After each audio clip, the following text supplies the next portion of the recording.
మిత్రమా, నీ జీవితంలో ఒక్కసారి వెనక్కి తిరిగి చూడు.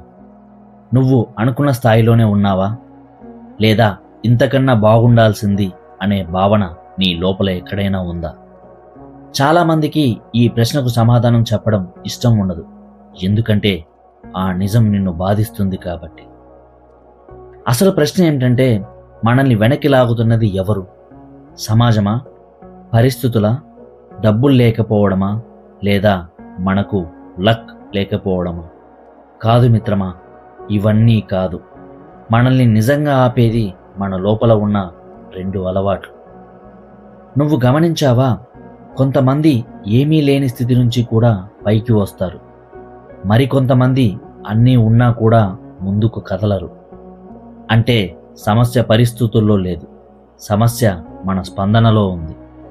మనమే మనకు అలాంటి ఆదేశాలు ఇస్తుంటాం. మిత్రమా, మనిషిని ముందుకు కదలనివ్వని మొదటి అడ్డంకి సందేహం. ఈ సందేహం బయట నుంచి రాదు, మన ఆలోచనలోనే పుడుతుంది. ఇది నా వల్ల అవుతుందా? నేను చేసేది వర్కౌట్ అవుతుందా?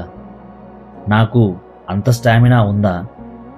ఈ ప్రశ్నలు అడగడంలో తప్పులేదు, కానీ ఇవే ప్రశ్నలు మనం ఆగిపోవడానికి కారణమైతే అదే ప్రమాదం. ఎందుకంటే సందేహం ఎక్కువైతే మనం చేసే పని కూడా తగ్గుతుంది. మనం చేసే పని తగ్గితే ఫలితం ఉండదు.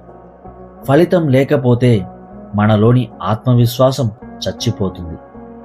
మిత్రమా, మన మెదడు చాలా విచిత్రమైనది. అది మనల్ని రిస్క్ నుంచి దూరంగా కంఫర్ట్ జోన్లో ఉంచాలని ప్రయత్నిస్తుంది. అందుకే కొత్త పని చేయబోతే ఇలా చెబుతుంది: ఇప్పుడే అవసరమా? ఇంకొంచెం టైం తీసుకుందాం, పూర్తిగా రెడీ అయ్యాకే చేద్దాం. ఇవి వినడానికి బాగుంటాయి, కానీ ఇవే నిన్ను సంవత్సరాల పాటు ఒకే చోట నిలిపేస్తాయి. నిజమేంటంటే, పూర్తిగా రెడీ అయ్యే రోజు ఎప్పటికీ రాదు. ఇక భయం అంటే నువ్వు చేయగలిగిన పనిని కూడా చేయకపోవడం. నువ్వు చేయాల్సిన పని తెలుసు, కానీ మొదలు పెట్టవు. అదే భయం. నువ్వు మాట్లాడాల్సిన మాట ఉంది, కానీ మౌనంగా ఉంటావు. అదే భయం. భయం పెద్దగా కనిపించదు, కానీ జీవితాన్ని చిన్నదిగా మార్చేస్తుంది. మిత్రమా, భయాన్ని జయించడానికి ఆలోచనలు పనికిరావు. భయం ఆలోచనతోనే పుడుతుంది, కానీ అది ఆలోచనతో పోదు. భయాన్ని పోగొట్టేది ఒక్కటే, ఒక చిన్న ప్రారంభం. నువ్వు మొదటి అడుగు వేసిన క్షణాల్లోనే భయం బలహీనపడుతుంది. 2వ అడుగులో అది ఇంకా తగ్గుతుంది.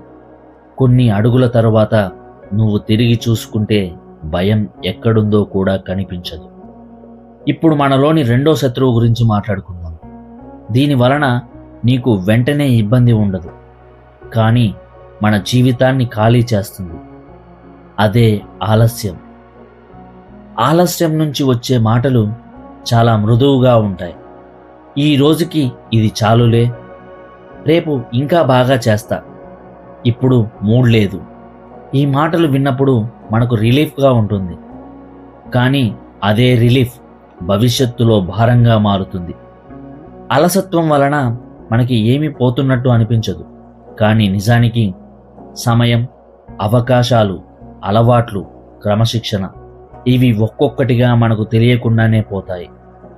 ఒకరోజు వెనక్కి తిరిగి చూసుకుంటే ఏమీ మిగలదు.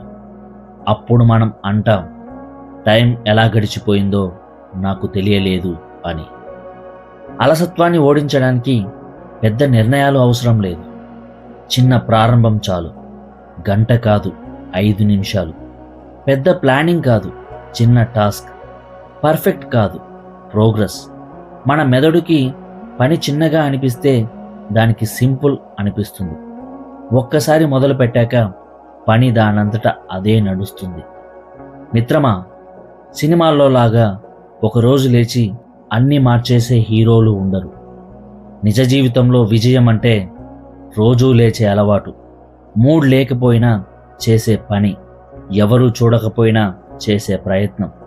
ఇవే నిజానికి విజయానికి పునాది. నీ జీవితాన్ని గొప్పదిగా మార్చడానికి కూడా ఎవరూ రారు. ఈ 2 బాధ్యతలు నీదే. నువ్వు లోపల ఉన్న సందేహాన్ని వదిలేస్తే నీ సామర్థ్యం బయటకు వస్తుంది. నువ్వు అలసత్వాన్ని నియంత్రిస్తే నీ భవిష్యత్తు నీ చేతుల్లోకి వస్తుంది. మిత్రమా, ఈ రోజు నీ జీవితం మారాల్సిన రోజు కాదు, కానీ నీ జీవితం మారే దిశగా నువ్వు నడవడం మొదలు పెట్టాల్సిన రోజు. ఒక్క చిన్న అడుగు, అదే చాలు. Thank you.